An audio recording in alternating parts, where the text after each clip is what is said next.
السلام علیکم۔ جرمنی کے تیسرے بڑے شہر کولون کا تاریخی کیتھیڈرل یعنی چرچ، جو تاریخ میں دو حوالے سے اہمیت رکھتا ہے۔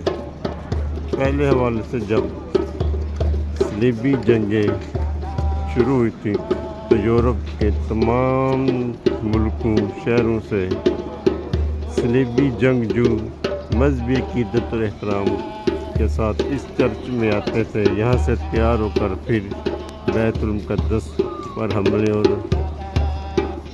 کے لیے جاتے تھے۔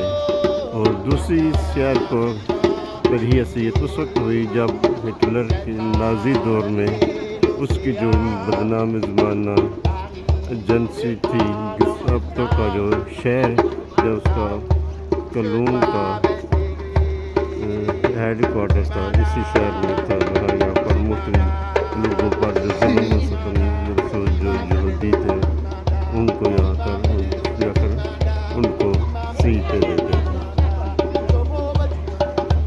اور اب یہ جرمنی کی ترقی کی علامت مانے تیسرے حوالے سے سیکنڈ ورلڈ کے بعد پھر یہ جو ترقی اور یہ جو سارے معاشی حوالے سے اب جرمنی میں پھر ایک معاشی قوت بنتا جا رہا ہے۔